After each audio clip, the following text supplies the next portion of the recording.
What up, Buzz? You tapped in? Okay, Goose, you tapped in too? All right, Chicago, y'all tapped in? All right, boys, let's crack 'em. Feel like Mike in the fourth with the ball in my hands and I'm taking a shot. I'm the king in the madhouse on Madison, whether I make it or not. Now the crowd going crazy, they watching the play and I'm watching the clock. Got my shot in the air and the buzzer go off and I'm watching it drop. This team did things, MJ shot City 6 rings. D-Rose too big, too fast, too strong, history. And we good on that, put Jilla on the track and we good on wax. 3, 2, 1, everybody say Bulls on tap. Bulls on tap. Our city pretty and gritty. Benny the bull in the crowd getting hyper and litty. Me, I'm so drippy, it's slippery. Nothing offends me. Banners on banners, we winners. We got the stats in the news. Go and subscribe. Hang out with Buzzy and Goose. Tapping with us, we the truth. Jilla just murdered the booth.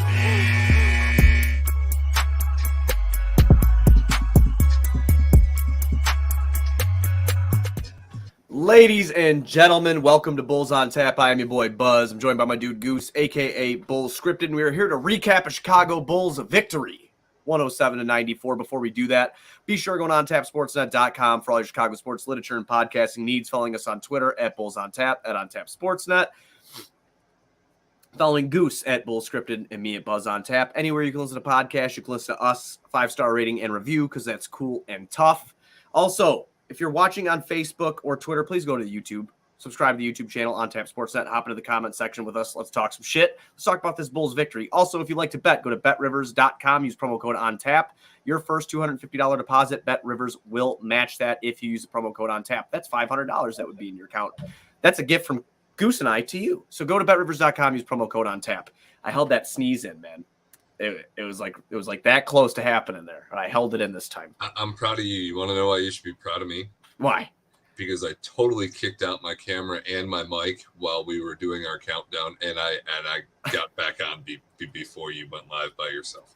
That's good. Thank you. That's good. I didn't want to go solo tonight. I didn't want to do that. So Bulls win this one, 107-94. I want to talk about how they started the game. That was from 9 straight points from Nikola Vucevic. They really went through him to start the game. Zach and DeMar struggled until kind of second half, more so fourth quarter. DeMar came alive.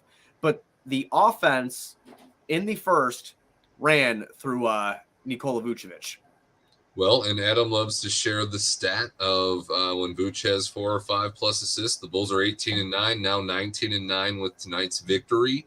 So maybe that's something the Bulls should do more. You think there? You know, maybe. I mean, it didn't take the first 70 fucking games to learn that. That might be a good idea. But no, when Vooch started off like this, listen, we've seen him have some bad shooting nights to start off games, and the touch wasn't there. So I'm not going to say that the Bulls have not really attempted that during the season, because I think you could admit, and as well as I could, they have.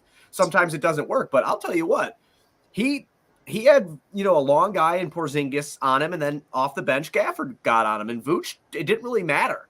He got his in the first to really set the tone for this team. He finishes with 27 points on 12 of 19 shooting, 2 for 5 from downtown, 27 points, 5 boards, 4 assists, 1 steal.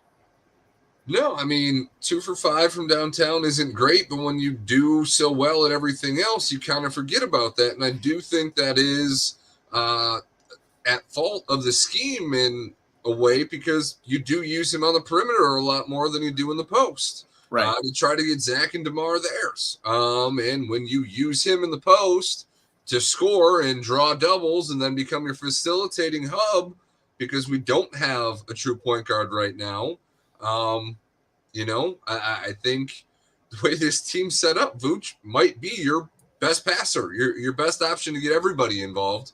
And we need to see a better mix of, pick and pop, as opposed to getting him down in the post and letting him be that facilitator. Well, yeah, I agree with that wholeheartedly, because you could do that in the high post. You could do it down the low post with Vooch. He's a threat to pull up from mid. As he's backing down his defender in the paint, you can have guys cutting or on the perimeter. That opens it up for Vooch to make those passes, or just do what he did in the first. Take it himself. He had 20 points in the first half. He had 27 through 3. I don't think he scored in the fourth. But, I mean, that's all right. We didn't, it didn't have to come down to that at that point. But he really set the tone for the Bulls. Huge for him tonight. Absolutely huge. And one thing I loved about it the most, the Bulls had 26 team assists tonight. But I felt like at one point in the game, it wasn't like ISO ball nonsense. Zach couldn't even do that. DeMar tried to start that off a little bit in the end of the first, second quarter, and it wasn't working. So everybody was kind of sharing the sugar and spreading the wealth a little bit tonight. And I really like to see that out of the Bulls, especially when they needed to pick up this win. No, I mean, in terms of things that we talked about last night, outside of Pat getting more minutes and kind of maybe throwing him in there as a starter just to shake things up here, we talked about the need for more ball movement. And we had that tonight. We had more intensity for most of the game. Obviously, we had some lapses. This game was probably closer than it should have been. I do have to say, I think the Wizards will be a really interesting team once Beal is healthy again. They have a lot of young talent over there. They've got a lot of young talent, and I think Porzingis probably fits. I think this is one of those odd trades in the NBA where Dallas and Washington both won. Yeah, because change of scenery type deal. Spencer and Bertans have been doing great for Luka out them and for the Mavericks. Yeah. But also the fit for Zinger with Beal once healthy. And then you got somebody like Hachimura and Abdia and Kisper and like Gafford, somebody we kind of gifted them since we're not really using Troy Brown anymore. Right. I miss you, Daniel. Just want to throw that out there. We all do. I know Vooch kind of made you look like not somebody that we should miss tonight, but still miss you. I thought Tristan played well tonight too in his minutes, man. I thought Tristan came in and did pretty well in his 17 minutes. He scored 4 points, 2 for 3, but I mean, he did what he had to do out there, and he played the perfect role for his role-playing role. It was a good game from him all around. You brought up Patrick Williams, and the reason I want to get to that right away is our boy Chai Sports fan in the comments. I love Nikola Vucevic. You say that shit last night? I don't think he did. I can't remember. I got to go look back. But Patrick Williams tonight, even though he was only 2 for 5, 6 points, did have 7 rebounds. So kudos to you. Because you asked me, is he going to help the rebounding? I said no, because I was fucking pissed off. And, I kind of believed it too, because he's not really a strong rebounder. No, he hustled tonight. He did some really good things out there. I know it doesn't really translate and show too much in the box score. Played some good defense, got his hands in the passing lane a little bit here and there. His first basket of the game was absolutely amazing. Drive baseline, got up there, put the ball in. It was an and one. Yeah, it was the and one. Patrick Williams looked pretty good tonight. He was challenged, and you saw that today in the media. And we had talked about that last night. I don't think – was that out last night? No, that came out today. That was something that I believe Joe dropped today. Okay, because I couldn't remember if we had talked about it last night. Or I know we talked about Pat, but I couldn't remember if we talked about this. So if you don't know what we're talking about and you're listening to this right now, basically Billy Donovan, in a nutshell, said that Patrick is going to have to be more aggressive. He's going to have to earn his minutes. That's something he's going to have to do. I mean, am I right on that? I mean, that's from kind of what I gathered from reading it. Last night we had kind of like a preface that, Billy kind of tiptoed around it. Pat might not be full. And then after the media talked to Pat last night, and all indications from Pat were that he's full go and Billy's not giving him more minutes. Today, when it was re-brought up, Billy ultimately said, I'm not in the business of gifting minutes. They have to be earned. And it is a true statement, That was an epic shot, Boo. And like you were saying, Pat responded to Billy's regards. Billy threw down the gauntlet and said, if you want it, you have to take it. I'm not going to give it to you. I don't owe you anything. I didn't draft you 4th overall. I'm coaching to get into the playoffs and get this team playing right. If you want to be a part of that, you got to show me. I'm not being the 4th pick means absolutely nothing to Billy for this team right now. And we touched on that a lot before we got Pat back of what was going to happen. Are you even going to see him as a starter for the rest of the season? And all indications right now, everybody would love to see that be the outcome, but he's going to have to take it convincingly. Right. And again, I'm just glad that he got to his 25-minute cap tonight. He played good basketball, but it shows you, or I don't know if it shows you, because Javonte would have done this either way. But Javonte Green, 4 for 4, 1 for 1 from the free throw line. 9 points, 2 boards, 2 steals in his 13 minutes tonight. And he had a couple thunder dunks, man. Those two on the court together was pretty fun at one point. tonight. I really enjoyed watching Javonte and Pat, motivated, it seemed. Pat, not motivated, but I don't want to say Patrick Williams isn't motivated. I don't know what word am I searching for? Like, he's just maybe woken up. I hope, maybe? I genuinely hope it's motivation and not just motor and makeup and all that intangible that you can't change. Because I don't want to motivation. Yeah. If it's because he was drafted fourth, was given this starting spot, felt like he was, going to be given everything, and maybe he's a little salty or something.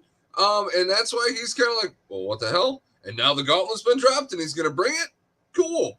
Obviously we don't know the background situation, but you had Billy saying one thing like, hey, yeah, working him in slow. He's not really fully back up to speed. And then you talk to Pat 5 minutes later and he's like, nah, man, I'm full go. I'm ready. As many minutes as Billy wants me to play, I'm ready to play. Right. And that conflicting information led to the conversation Billy had today, which he didn't get to tiptoe around, and Billy's usually not a tiptoer. So we did see Pat respond, and hopefully, given the minutes now, we see him continue to earn it because, like you said, in less minutes tonight, Javonte did some pretty good things too. Right, absolutely. I mean, and they both add their own, skill set to the team, obviously. Patrick Williams is a fucking top 5 NBA draft pick a year removed, but again, when they played together tonight, I thought they did real well. The bench in general did really great tonight. I want to throw that out there. They had 28 points tonight. Kobe actually hit some threes. Yeah, 4 for 9 for Kobe. He did finish with 9 points, 5 assists, 4 boards, and he had only 2 turnovers tonight. He was plus 18 if you dig that thing. The only Bull that was negative in the plus minus tonight was Zach.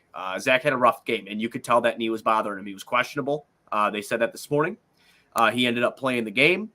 Now, I don't want to get too far deep into the whole, is it the knee thing that's bothering him? Was he disengaged?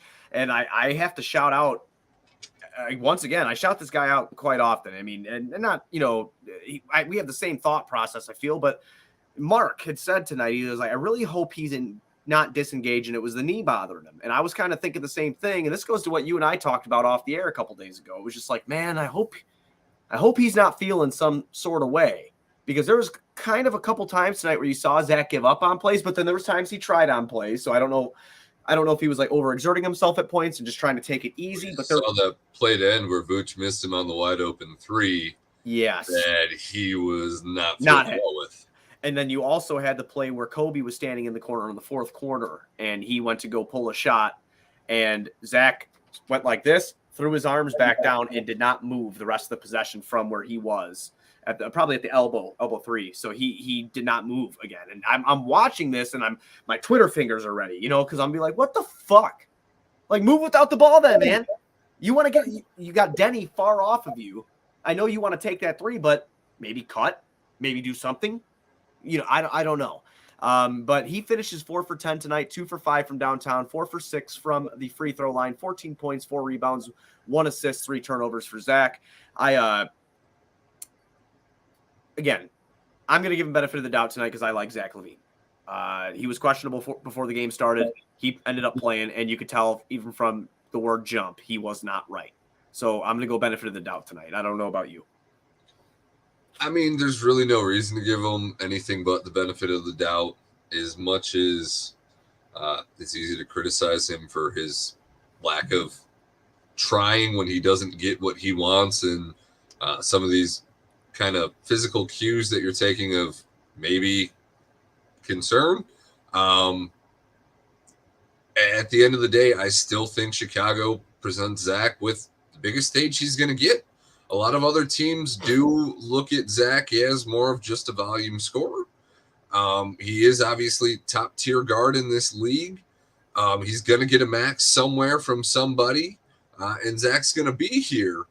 But so some of these body language things are concerning, especially when you add the injuries in there. Is this something going into the offseason that's just going to be a simple surgery and done? Or is this going to be a thing? Yeah, I worry about it. But I just try to go off the track record of what I know Zach LaVine has been. And I He's don't been nothing but improved yearly off of an ACL injury. and professional on the court, and off the court. So I don't want to. I know he gets pissed off sometimes with foul calls and stuff like that, but I just don't want to. I just don't want to fucking throw him under the bus yet when he finally has a team that's gonna. This is the first time Zach LaVine's gonna make the playoffs. So, but it's the first time he has a team that's going to make the playoffs, and you still can't get him to run down for transition defense if he doesn't get the call that he wants. That's true, healthy or not. I'll give you that. These are things that come playoff time, we're not going to be able to excuse. Like, playoffs are a single free throw, a single possession, a single play, a single effort.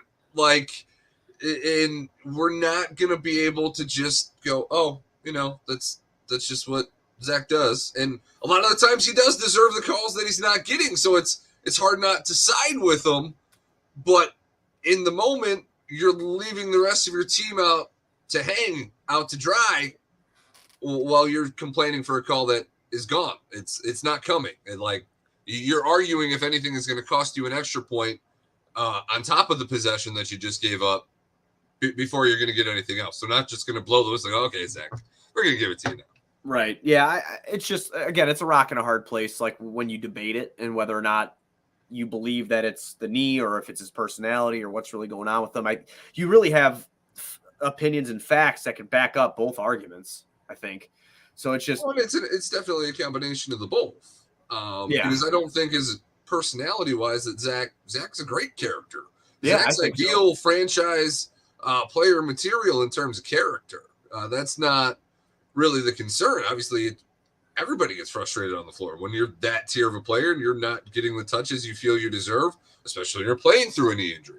Right. So, yeah, I mean, it's really easy to play both sides of that coin, and the reality is probably somewhere in the middle.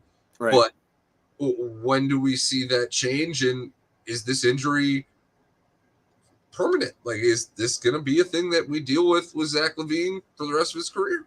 Yeah, I mean, same knee as the ACL, like you said, so left knee issue. I hope not. Hopefully he can bounce back and whatever in the offseason fixes it, but hopefully he can just give his all going into the playoffs.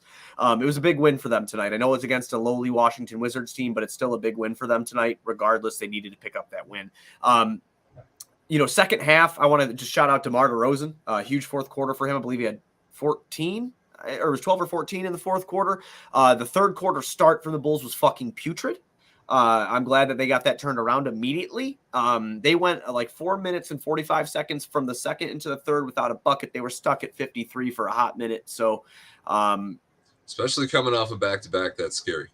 Yeah, that was not great. So, but again, thank God they came out and, took advantage of the rest of the third quarter. They still lost the third quarter, but they were out. I think they went on like a 12-2 run on the Bulls. Washington did to start the third, and it was 27-24. So the Bulls were able to come back, at least only lose it by 3, lose that quarter by 3 points. Fourth quarter, 32-21. They just beat the shit out of them behind DeMar DeRozan, really. In his scoring touch, he was automatic in that fourth. Again, huge win for the Bulls. That's going to now move them to 44-32. They were 2 games up from the 7th seeded Cleveland Cavaliers at this point in time now, because Cleveland didn't play tonight, so they're 2 games up on them. So that's huge because the standing shit is getting sketchy, man. Every hour. You get to the nighttime of the day and it changes hourly of what is going on in the East. That's how close it is up top. Yeah. Trying to predict who our matchup is going to be it's not even worth it. I don't think you can't right now. You just can't. Like, I don't know what it's going to look like. So with that in mind, who would be your ideal matchup? Boston right now. Give me that 4-5. Stay 5. They lost Robert Willard. They lost their size. It wasn't really size. It was just a very versatile big. It's a motor. It's a motor guy. I mean, and I'll say size because he plays the 5. That's just kind of a habit, I guess. But you know what he does out there. He's a high motor. He's blocking shots. He's getting boards. He's doing his thing. That dude's impressive as fuck. He's somebody that eat Vooch up. He's an athlete. Yeah. Vooch is not an athlete. Right. So, I mean, that's really huge. And now you're going to have to intimidate with guys like Jason Tatum and Jaylen Brown who are playing great ball. But if there's one good thing the Bulls do, when healthy, of course, but, is play perimeter defense. And you saw a lot of that tonight. So those guys kind of live and die on the perimeter. If they're not getting the shots at the perimeter, they're getting to the rim. So with guys like Caruso and Ball, who might be back, or even Io, I'm not saying Io's going to stop them. I'm not saying Caruso's going to stop them, but they're going to make their life a living hell. It's not going to be easy for them. That's all. And then you're going to run into bodies like Javonte Green or Patrick Williams. So, I mean, they're going to have their work cut out where even if subbed out would be like an Io or a Caruso, you're still having to deal with like a Javonte Green and a Pat Williams. And I think that could be really hard for them. No, I'd have to agree with you matchup-wise without Time Lord. I don't think that Boston scares me nearly as much. And obviously it feels a little gross to somewhat celebrate the missing. I don't want the dude to be hurt. He's a great. No, yeah, I don't want him to be hurt. I didn't want to see him get hurt, but right. If he's going to be out, that makes this a matchup that is favorable for the Bulls because if healthy on their own, with Lonzo coming back from a meniscus injury, ironically,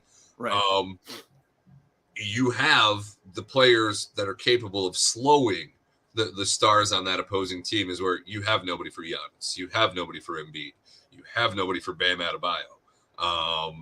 It is probably the best matchup because you're not going to get somebody out of the play-in because you're closer to the play-in than you are the top now. I mean, within a day, Boston fell from 1 to 4, you know? I mean, you know what I'm saying? Like, so that's why it's just like so hard to guesstimate right now who it's going to be and where it's going to happen at, because the Eastern Conference, you sneeze and you're playing somebody different. Right. The top 7 teams, dude, are all with like, so from Miami to Cleveland is 6 games. It's not a ton. You know, I mean, I know it's towards the end of the season, but you know what I'm getting at? It's like, it's not a lot. So it's just, I can't tell what's going to happen because between 1 through 4 right now, they're all 1 game back. Wait, who lost tonight? Milwaukee or Philly? I think, Milwaukee beat Philly. So now Milwaukee moves into sole possession in 2nd place now. So, yeah, it's tough. It's tough. I don't know who they're going to play, but if I had to ask where I think we're going to end up, it's going to be in that 4 to 5 region. I'd rather play Boston because I still stay on the Charlotte train, but it ain't going to happen. They're not. Yeah, that ain't going to happen. That'd be so nice. It would be. Just smooth sailing. Yeah, just get me through the first round. What's sick and twisted is somebody's going to have to play Brooklyn in the first round from that top 4, and it almost makes you a little happy that you're not in there. Maybe this was a master plan. Like, I don't want to fuck with Brooklyn. Do you? No. I mean, I would much rather somebody else take Brooklyn out. Brooklyn's really the last team that I'd like to see. And now Kyrie can play at home. I don't want to fuck with them. I want no part of them. We knew was coming. And Ben Simmons is going to be coming there too. Yeah. I want none of that. I'm serious. I want none of that. KD is still the best player in the league when healthy and available at full capacity, and I want none of that. No, I don't want that. Absolutely none of it. No, everybody's like, well, what about the spirit of competition? Fuck your competition. I want to win. I want to win. I don't want it. I don't want it, man. Oh, God, look at our boy, Chai Sports fan. Brooklyn lost to the Pistons. Give me a break. Come on, man. Get out of here. We've lost to the Kings. I don't know. I don't think – did we sweep the Pistons? I think we swept the Pistons. I think we lost one. The Pistons. I think we lost one to Detroit. Shh. Oh, my bad. That's what I was thinking too, but I don't even want to say it. Yeah, I'd rather be wrong about a sweep than wrong about losing to the Pistons. I fucking hate the Pistons. But anyway, yeah, I mean, it's again, it's going to be crazy within the Eastern Conference how that's going to look come playoff time. Our next game, as our boy Chai Sports fan did point out, they will be. God damn, the comment section popped off. He said it last night, and I can't find his comment, but Paul George is going to be back when the Bulls play the Clippers on Thursday. I don't like that. I'm not scared of Paul George by any means necessary, but like I don't like it. So we'll just have to see what happens. That game starts at 7 p.m. Chicago time. I will be in Disney, so I am bringing my laptop. Is that 5 there? No, they're an hour ahead there, so that's 8. Oh, yeah, so old man Buzz going to get real tired. Yeah, I'm gonna have a bad time. Yeah, I'm gonna be very tired. I do want to let everybody know I cannot find my little extension for my MacBook, so the audio quality for me is gonna be trash. I can't find where to plug my mic in because I have a USB mic and those new MacBooks don't have the USB plugins. So I can't find it. So it's going to be trash. My audio quality will be trash. Just want to give everybody a heads up real quick. But yeah, we play the Clippers on Thursday. And the Bulls just need to take advantage. Every team that they are playing from now until the end of the season, we have 1, 2, 3, 4, 5, 6 games left. Every one of them is a playoff team, or at least in the play-in. So this is a very important stretch of basketball for the Chicago Bulls with 5 straight home games and 1 away game to the end of the season against Minnesota. So the Bulls have a real chance here to get a boost at home. No excuses. The way this team has played at home, these away games that have been dropped, we'll kind of have to take them on the chin because we have simply been just a horrible road team all year. It's time to take advantage. We're at home. The Bulls are 26-10 at home. Treat these as, these are playoff teams. Treat them as such and play hard. This is playoff warm-up. Yeah, this is time to really fucking shine here if you can. And Lonzo Ball news will be coming Thursday as well. So whether or not they're going to ramp him up or not. So that'll be on Thursday. I don't know if he returns for maybe the last 3 games, what's going to happen with him. But hopefully it's good news. The last 3 games. That's big. It would be big if he did. It's huge. Yeah, it'll be really, really big. That was something that happened in tonight's game. That perimeter defense that Ayo Dosunmu and Alex Caruso provided tonight to start this game off is what helped the Bulls get to the run they did in the first quarter again. I know Vooch was scoring a machine, but the Bulls were causing turnovers, getting into transition, and making some shit happen. They did it all night. Once Lonzo comes back, once you have Pat, Javante, Ayo, Caruso, and Lonzo, you can give just about any team hell. Specifically Boston. Right. So let's keep hoping for that Boston shit. I don't have much else, man. You got anything else you want to say before we ride out here?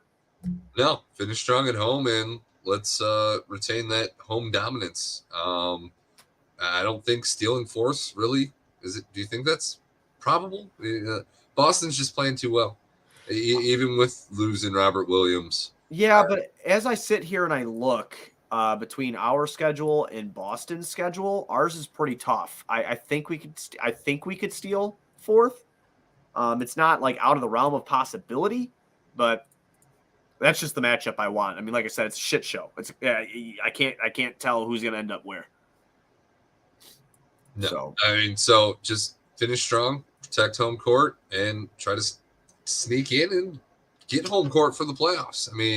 It seems like we're gonna escape the play-in, that's huge. That's huge. We don't want that pressure. First time going to the playoffs, being in the play-in. Especially being 6-11 after the break, too, Goose. 6-11 after the break. This is not the time to be playing winner stays, loser goes home kind of basketball. Right. So it's good that we've stolen the wins that we've needed to, despite the disappointing losses here. And we're going to celebrate another win while you're in the Mermaid Room in Disney. Hell yeah. Everybody will see the Mermaid Room on Thursday. After the Bulls play the Clippers, everybody be sure you're going on tapsportsnet.com for all your Chicago sports literature and podcasting needs. Following us on Twitter at BullsOnTap and on TapSportsNet. Following Goose at BullsScripted, me at BuzzOnTap. Anywhere you can listen to podcasts, you can listen to us, 5-star rating and review because that's cool and tough. If you watched on the Facebook or Twitter, please, if you get a chance, go over to the YouTube, subscribe to the On Tap Sportsnet YouTube channel, hop in the comments with us. It's always a good time. If you're a betting person, betrivers.com. Use promo code ONTAP. They will match up to $250 of your first deposit. That's $500. That's a gift from Goose and I to you. So go to betrivers.com. Use promo code ONTAP. We'll be back Thursday. Goose from his beautiful home with the piano and me in the Little Mermaid Room in Disney.